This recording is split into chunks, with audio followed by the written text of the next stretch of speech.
ख़वातीन हज़रात, मैं हूं आज के प्रोग्राम का होस्ट डॉक्टर बशीर गिल आसिम, और आज हम कलमकार इंटरनेशनल पर एक ऐसे मौजू पर बातचीत करेंगे जो क्रिश्चियनिटी के लिए बहुत अहम है। मैं ऐसे कह सकता हूँ कि वन ऑफ द पिलर्स है। तो आज का टॉपिक है the ascension of Jesus Christ, सऊद अल मसीह, यीशु अल मसीह का आसमान पे चले जाना, आसमान पे उठाए जाना, ये टॉपिक है। और आज के हमारे मेहमान जनाब हरीश मसीह साहब, जो मजहबी स्कॉलर हैं, मुसन्निफ हैं, और एवरेज जॉन साहब न्यू जर्सी में और पिछले 20 साल से कोई यूएसए में हैं। मुहक्किक हैं, मुख्तलिफ मौज़ूआत पर खामा फरसाई करते रहते हैं, लिखते रहते हैं, तहकीक करते रहते हैं और कलमकार के रूह रवा हैं। इस तरह से हमारे फ़हीम ईसा साहब मुल्तान से हैं, और ये इन्होंने कई एमए मास्टर्स किए हुए हैं और एमडिव और मजहबी स्कॉलर हैं जनाब फ़हीम ईसा साहब। Thank you so much. ख़वातीन हज़रात, यीशु अल मसीह के कादर नाम में आप सबकी सलामती। और चूंकि जब हम बात करते हैं मसीहियत की, जो कुछ हम बिलीव करते हैं वो उन तमाम हमारे नाजरीन तक, हमारे व्यूअर तक पहुंचाना है, और मसीहियों के लिए भी जो हमारे जो थियोलॉजी के स्टूडेंट हैं उन तक भी पहुंचाना है, ताकि वो भी तहकीक की तरफ आए, सच्चाई की तरफ आए और देखें। आप खुद पढ़ा करें ताकि आपको पता चले है क्या, सोचो विचार करें। तो हम ये करते हैं, ये है कि हम दूसरों को सोच कि उनको पॉलिश भी करते हैं, या चाहते हैं कि लोग भी सोचे समझें और खुद तहकीक करें। Thank you so much sir. तो हरीश साहब, बहुत शुक्रिया, आपका आपने वक्त निकाला, thank you so much. Average John साहब बहुत शुक्रिया, फ़हीम ईसा साहब बहुत शुक्रिया। तो हमारा जो असेंशन है, असेंशन के हवाले से कुछ सवालात और कुछ बातें, कुछ नुकात जिन पर हम बातचीत करें कि सऊद अल मसीह का तस्वर क्या है। और ये सवाल है, और मैं ये चाहूंगा कि प्लीज जितनी हो सके तो आप 2 मिनट के लिए, 3 मिनट के लिए एक सवाल पर हम सब बात करेंगे, मेरे जितने भी पैनलिस्ट हैं। तो ये भी बताएं कि मसीहत में इसकी अहमियत क्या है। पहला सवाल ये है कि सऊद अल मसीह, the ascension, what is the ascension of Jesus Christ, and please explain it for our viewers, what is the importance of ascension in Christianity. मैं समझता हूं कि हरीश साहब से हम पहले बात कर लेते हैं। श्योर, या एवरेज साहब से, और हम इस तरह से फ़हीम साहब। जी हरीश साहब। ठीक है, मैं बिल्कुल इससे मुत्फिक हूँ। तो हम यूं भी करें कि जैसे अब ये सऊद अल मसीह क्या है, मैं बोलूं तो हम तीनों बारी बारी अपनी राय इस पे जरूर दें। जी ऐसे, बिल्कुल ऐसे ही होगा। हाँ जी, हाँ जी, ताकि एक ही है, हम जो है वो तीनों दोस्त जो है बात करेंगे इसके ऊपर। जी जी, देखिए, ईद सऊद अल मसीह जो है, हम इसे ईद कहते हैं, और ये हमारे एतबार से ये जिसे जैसे आपने शुरू में कहा कि बहुत ही अहमियत है इसकी, ये बुनियादी चीज है हमारी। एक दफा मैं थोड़ा सा इसमें इसको जरा बताने के लिए कि ये है क्या असल में। एक शख्स बड़ा अमीर था, बहुत अमीर, और उसकी दौलत का कोई अंदाजा नहीं था जी, लेकिन वो खुश नहीं था। वो बड़े लोगों के पास गया, उसने जानने की कोशिश की कि मैं कैसे खुशी हासिल कर सकता हूँ, ये सब कुछ है। वो एक गांव में एक बुजुर्ग के पास वो बैठे हुए थे, जैसे हमारे गांव में होते हैं जी। उससे उसने पूछा कि बाबा जी तुसी दसो। तो वो कहने लगा कि देखो, तुम्हारा दादा था, तुम्हारा बाप था, तुम्हारे बाप ने तुम्हारे दादा को दफनाया, और तुम्हारे दादा ने तुम्हारे परदादा को दफनाया, और तुम्हारे बाप ने फिर अपने बाप को दफनाया, और आपने अपने, और इस तरह ये एक सिलसिला चलता, मौत का सिलसिला चलता रहता। कहते ये है जिंदगी। जी। तो आप कौन सी खुशी ढूंढते हैं? जी। सब ऐसे होगा, लेकिन ये है फर्क हमारा और मसीहों का और बाकी। हम इस मौत को कुछ नहीं समझते, हम इसे एक तब्दीली समझते हैं। और अगर यीशु आसमान पे ना जाता तो हमारी खुशी कभी भी अबदी नहीं हो सकती। बिल्कुल सही। हमारी खुशी का अबदी होना, उसकी जो शर्त है और उसकी जो सच्चाई या हकीकत है वो यही है कि यीशु आसमान पे जिंदा गया और उसने कहा कि मैं जब देखूंगा कि जब सब कुछ तैयार है मैं तुम्हें भी अपने साथ ले जाऊंगा। मेरे बाप के घर बहुत से कमरे हैं, I have a lot of rooms in my father's house, और फिर मैं तैयार करके मैं आऊंगा और आपको। तो ये है कि हमारे यहाँ खुशी है ना, उस खुशी का ताल्लुक ये दुनियावी चीजों के साथ, ये आसाइशों के साथ, दौलत के साथ, इससे उसका कोई ताल्लुक नहीं है। उसी तरह तकलीफों के साथ, महरूमियों के साथ भी हमारी मसीहत का कोई ताल्लुक नहीं है। इस पे मैं बाद में भी वजाहत कर दूंगा। जी जी जी। लेकिन जो असल चीज है वो ये है कि हमें वो देखना है कि यीशु ने हमें हमेशा की जिंदगी अपने में से दी और खुद जिंदा हो के आसमान पे जाके उस हमेशा की जिंदगी का सिलसिला हमेशा के लिए जारी रखा। मेरे नजदीक ईद सऊद अल मसीह जो है वो हमारी हमेशा की जिंदगी की जमानत है। यही हमारी हमेशा की जिंदगी है और मसीहत इसी पे खड़ी है। मैं अभी मुख्तसर इतना कहूंगा। थैंक यू सो मच, बहुत अच्छा, बहुत अच्छा, बहुत खूबसूरत, बहुत जामे है। जी एवरेट साहब, यही सवाल। Thank you very much doctor Bashir साहब। मैसी साहब ने बड़ी खूबसूरती से एक्सप्लेन किया कि यही हमारी जिंदगी है और यही हमारी जो है अल्टीमेट जो हमारा गोल है, ये अल्टीमेट लाइफ है, वो है असेंशन का। उर्दू में आपने ईद सऊद मसीह कहा। सऊद इसका मतलब है कि उठाया जाना, ऊपर जाना। Ascension means go up. Bible में जो असेंशन का जो तस्वुर है, या चर्च ने जो इसको डेवलप किया बाद में जाके, उसका हमारे ईमान के साथ बहुत ताल्लुक रहा है। आप रसूलों का अकीदा देख लें, नाइसन ग्रीक को देख लें, इन अकीदों में जो चलते आ रहे हैं सदियों से, इसमें this is the main part कि वो आसमान पर चढ़ गया, खुदा बाप के दाहिने हाथ बैठा है। नो, अगर यीशु की असेंशन नहीं है, देयर इज नो जजमेंट। अगर यीशु की असेंशन नहीं है, कुर्बानी जो है इनकम्प्लीट है। अगर यीशु मसीह की असेंशन नहीं है तो हमारा ईमान इनकम्प्लीट है। लोग चाहते थे कि यीशु जमीन के ऊपर ही रहे। मरियम मगदलीनी चाहती थी, उसने उसको वहां पे उसने कहा कि मुझे ना छू करने का मतलब है do not cling with me, do not let me stay here, I have not gone to my father. जब तक वो खुदा के पास नहीं जाता, वहां पे जाके जजमेंट की सीट के ऊपर नहीं बैठता, उसके दाहिने हाथ नहीं बैठता, कोई क़यामत नहीं, कोई सेकंड कमिंग नहीं, कोई आगे चीज चल नहीं सकती दुनिया में। जो रूहानी सिस्टम जो था, स्पिरिचुअल सिस्टम तो था, वो आगे नहीं चल सकता था। टू कंप्लीट एवरीथिंग, उसने कहा तो था कि तमाम हुआ, लेकिन उसकी कुर्बानी का चीज तमाम हुई थी। लेकिन जो हमारा आगे बढ़ना था, दुनिया का आगे बढ़ना था रूहानी लिहाज से, दैट वाज इनकम्प्लीट। और उसकी असेंशन के साथ ये सारा कुछ कंप्लीट हुआ जब वो खुदा के दाहिने हाथ जा बैठा।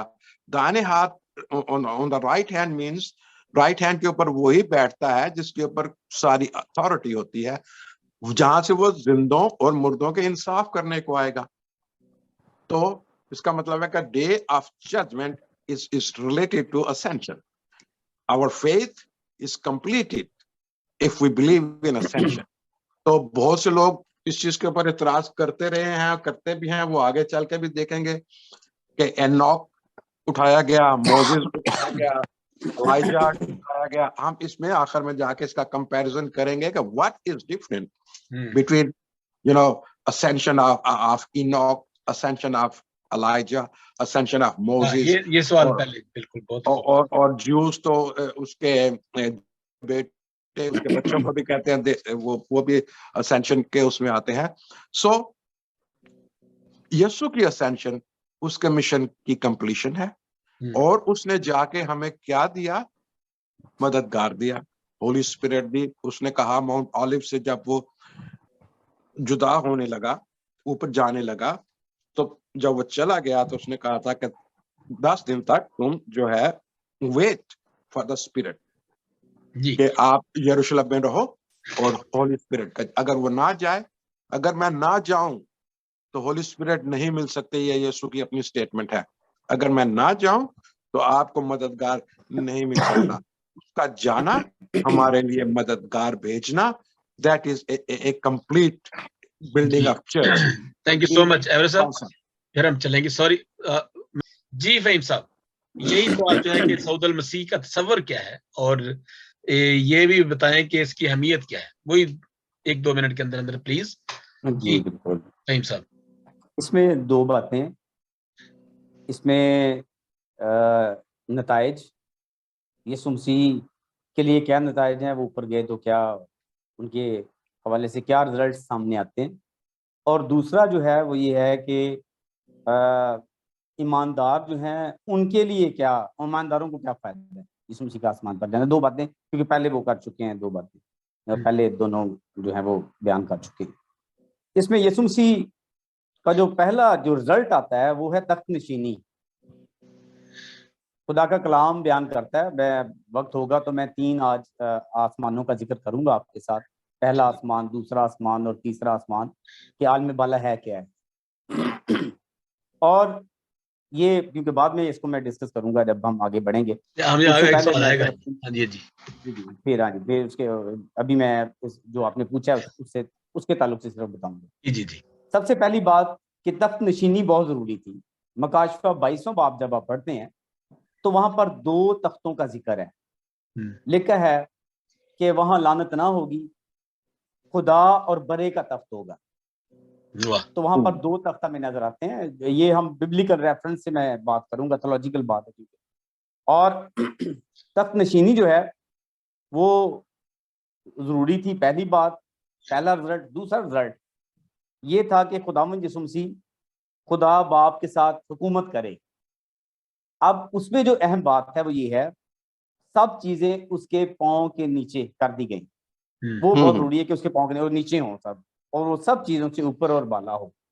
तीसरी बात, फरिश्ते और मुकद्दसीन की रूहें, फरिश्तगान जो है और जो मुकद्दसीन की जो रूहें हैं, वो मसीह यीशु को उन्होंने सीधा किया, वो बड़ा जरूरी था।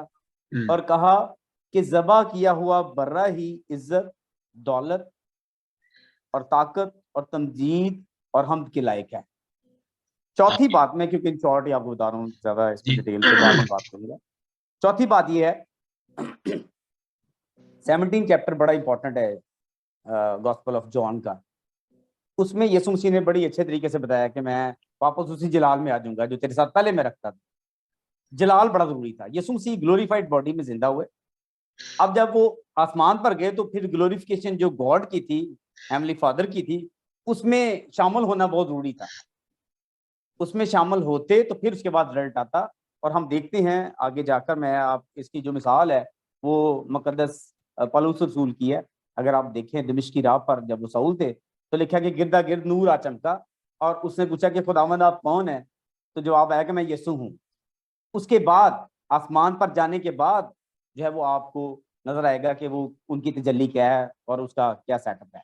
उसके बाद जो दूसरा काम है वो ये है कि ईमानदारों को इसका फायदा क्या हुआ, क्या रिजल्ट आए, ईमानदारों को क्या फायदा। इसमें मैंने यूहन्ना की अंजील उसका 7वां बाब लिया है। अगर आप 4 से 11वीं से 20वीं आयत तक पढ़े तो इसमें 4 बातें हैं। इन शॉर्ट आपको बताता हूँ कि पहली बात, यीशु मसीह ने खुदा बाप को ये रिक्वेस्ट की आसमान पर जाने से पहले। जब वो आसमान पर जाएंगे तो बाप को कहा कि इनकी हिफाजत तेरे ज़िम्मे है। बाप को कहा इनकी हिफाजत करनी है। और हिफाजत किससे? इब्लीस से और दुनिया से।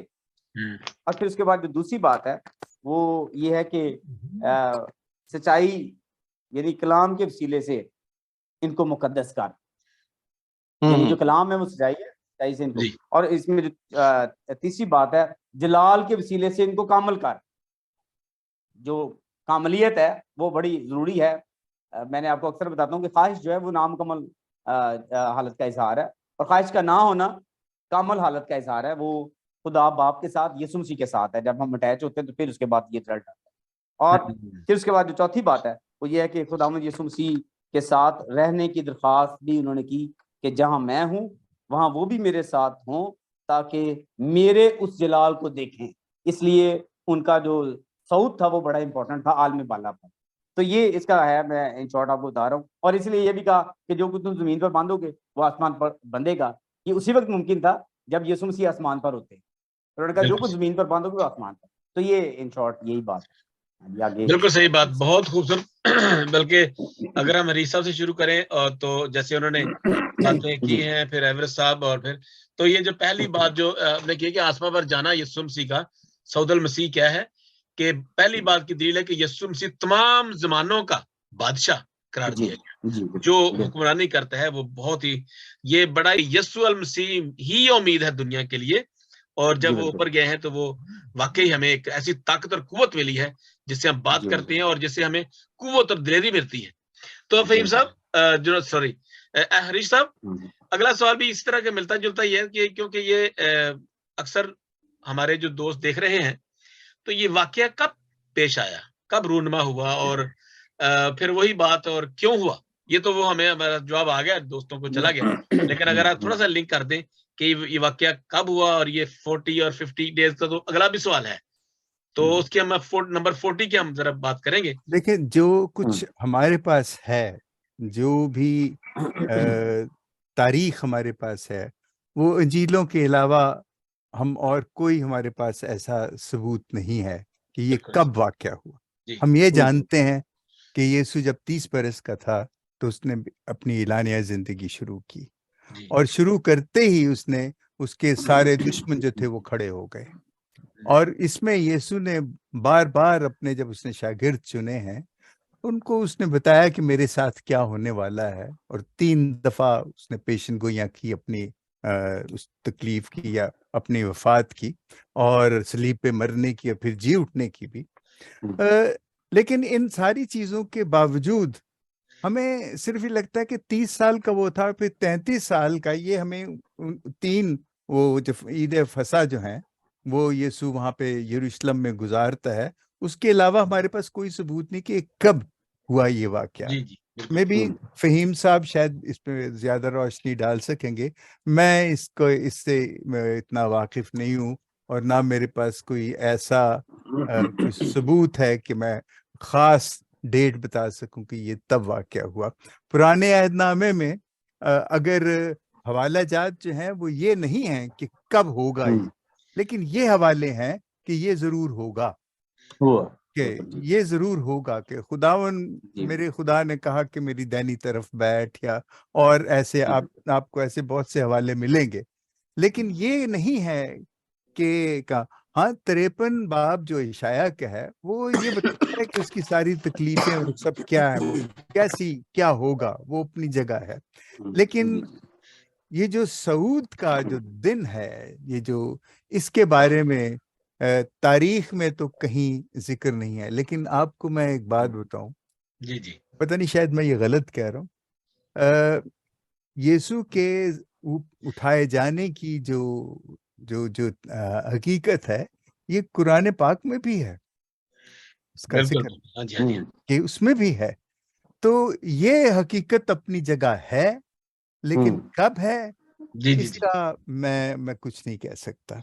लेकिन इसके साथ मैं 2-3 चीजें और जो बहुत जरूरी हैं जो हमें करनी चाहिए। देखिए, जब तख्त नशीनी की बात की है फहीम साहब ने, बड़ी जबरदस्त बात है वो।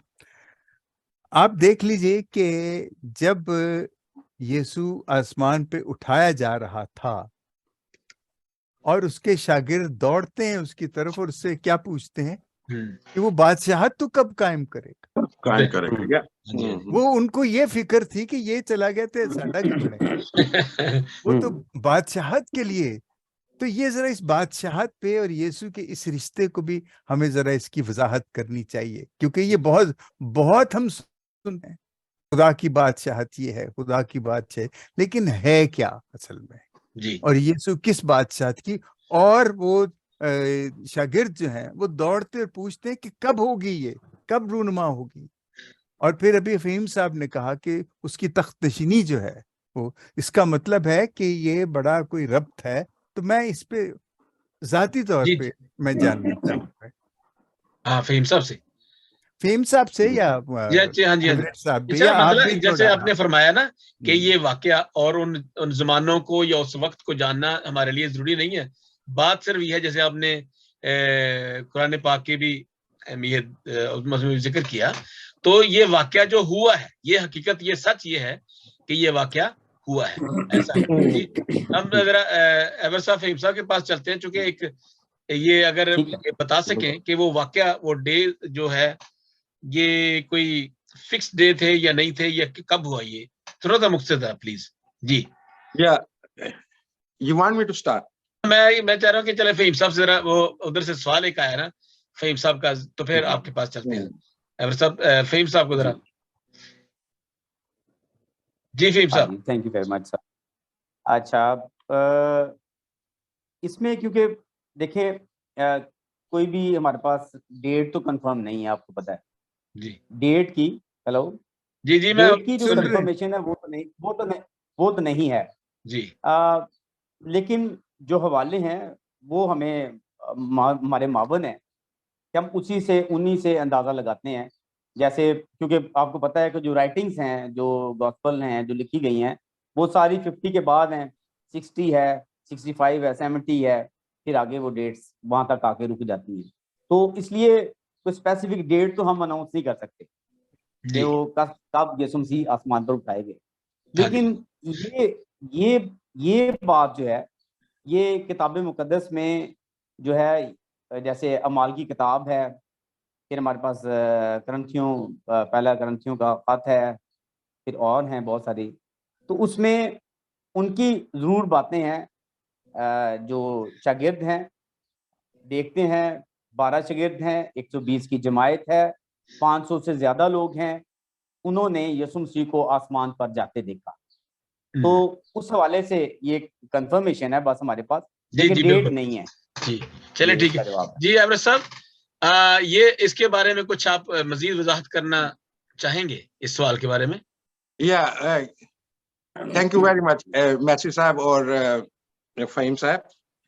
अंजीलों में वाकई ही ये एग्जैक्ट डेट नहीं दी, लेकिन पौलुस का जो रसूलों के अमाल का जो खत है लूका ने लिखा है, उसकी जो तीसरी आयत है उसमें क्लियरली लिखा है, उसने दुख सहने के बाद बहुत सी नबूतों से अपने आप को जिंदा जाहिर किया, चुनाचे वो 40 दिन तक नजर आता रहा। तो लूका, इसका जो अमाल का राइटर जो है लूक, जो उसका गॉस्पेल का भी राइटर है, वो कंफर्म करता है कि 40 डेज तक वो नजर आता रहा। इसीलिए हम इसको चर्च इसको extra 40 days of ministry Jesus की कहते हैं। उसकी 3 साल मिनिस्ट्री थी, लेकिन ये एक्स्ट्रा 40 डेज जो मिले, उसने वो क्या करता रहा, उनको खुदा की बादशाही की बातें बताता रहा और मौजज़े करता रहा। और यूहन्ना क्लियरली लिखता है, वो शागिर्दों के इन बातों की गवाही देता था, और बहुत से उसने ऐसे काम किए कि यानी कि बहुत से ऐसे काम का मतलब है बहुत से मिरेकल्स किए कि इस किताब में लिखने की जगह नहीं है।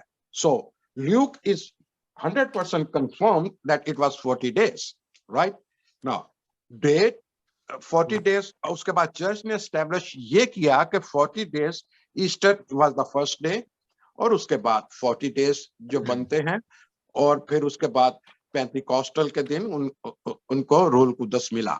So it was 50 days, और 50 days का और 40 days का बहुत ज्यादा रेलेवेंस है ओल्ड टेस्टामेंट के साथ, और बहुत ज्यादा रेलेवेंस है पेंटिकॉस्ट के साथ, क्योंकि पेंटिकॉस्ट हमेशा ईद फसह से 50 दिन के बाद आती थी।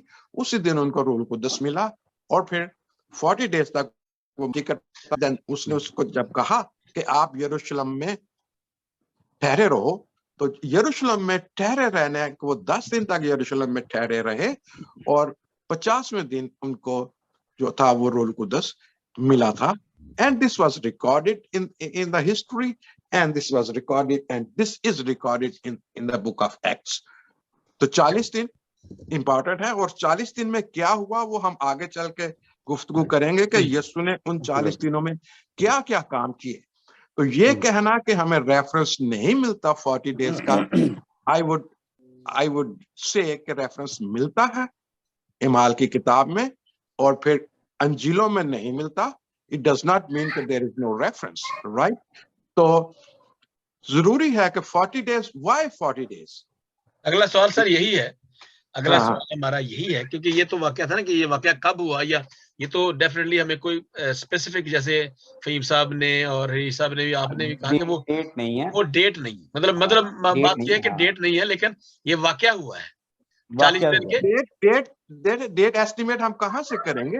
हाँ नहीं डेट नहीं, वो करेंगे ना। ईद फसा तीसरे दिन जी उठना, ईस्टर की डेट और ईद फसा की dates, they are very much confirmed.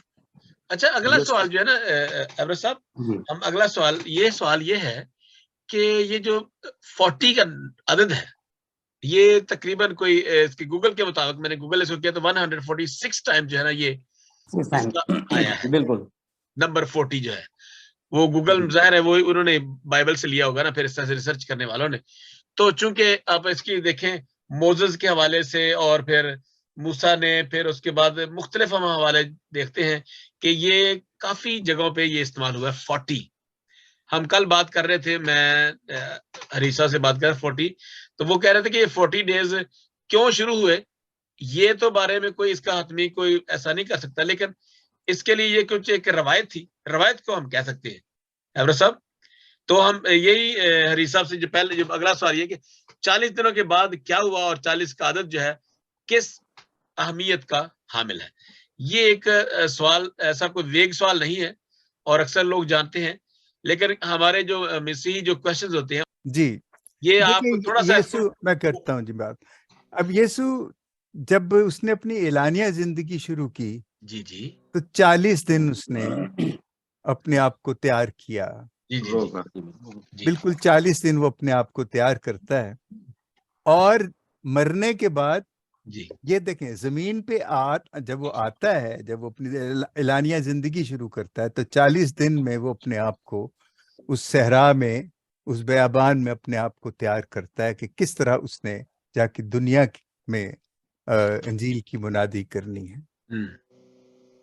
उसके बाद ये आने से पहले और आसमान पे जाने से पहले भी वो 40 दिन, अगर वो तैयारी है दुनिया में आने की, तो ये तैयारी 40 दिन जो है ये आसमान पे जाने की है। बहुत खूबसूरत। और उसमें फिर ये भी है कि इस दौरान वो अपने शागिर्दों को और लोगों को भी बड़ी तालीम देता रहा, उनको बताता रहा, वो जो तमाम सहीफे थे उनकी वजाहत करता रहा।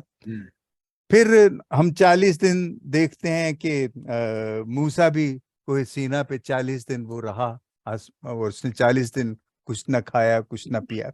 लेकिन सवाल जो है ना वो ये है कि 40 दिन क्यों? जी जी, ये सवाल ये है, ये सवाल है कि क्यों 40 दिन। मेरे पास इसका, मैंने देखा है, मुझे शायद एवरेस्ट साहब इसका जवाब बता सकें कि 40 दिन ही क्यों, 50 दिन क्यों नहीं, 60 दिन क्यों नहीं? हाँ, ये जो है ना, 40 क्यों? ये आप चूंकि ज्यादा सिर्फ एक चीज इसमें ये है कि 40 का आदत जो है, जो 40 साल जो है ना, ये इंसान की जिंदगी की एक बहुत बड़ी, एक आप यूं समझ लें कि ये एक निशान है, एक साइन पोस्ट है कि उसके बाद जो जिंदगी शुरू होती वो क्या है और उससे पहले जो जिंदगी है वो क्या है। और ये 40वां साल जो है इंसान की उम्र का, वो बड़ा अहम है। और आप देख लें कि जो अंबिया भी होते थे वो हमेशा 30-35 साल के बाद ही या उससे भी बड़ी उम्र के होके अपने आप को जाहिर करते थे, उससे पहले नहीं। क्योंकि इसमें इन 40 सालों को समझा जाता है कि यहाँ पे आके जिसे कहना चाहिए कि एडल्ट होता है, कि इंसान दाना बनता है या हकीम होता है। मैं ये अपने उससे कह रहा हूँ, आप समझ लें कि मेरी जिबिल्लत है उसे जाती रहे जो है, या आपकी जिबिल्लत। हाँ, लेकिन मैं ये इसका कोई मेरे पास ऐसा हमने देखा, जब वो 40th बर्थडे आप मनाते हो तो कहते हैं when you become 40 you are naughty, उसके बाद आप शरारती हो। ये इस तरह चलता है सिलसिला। तो मैं ये समझता हूँ कि लेकिन 40 साल जो है हमारी मैच्योरिटी आ जाती है ना, मैच्योरिटी के लिए हमारी जिंदगी में इनकी बड़ी अहमियत है, रूहानी एतबार से भी और दुनियावी एतबार से भी। आमतौर पे आप देखेंगे कि 40 साल के बाद जो बेटे होते हैं वो अपने कारोबार में खड़े हो जाते हैं। बहुत अच्छे, बहुत अच्छे। हाँ, वो बिल्कुल खड़े हो जाते हैं। और अगर 40 साल तक वो नहीं हुए तो फिर उनको बहुत मेहनत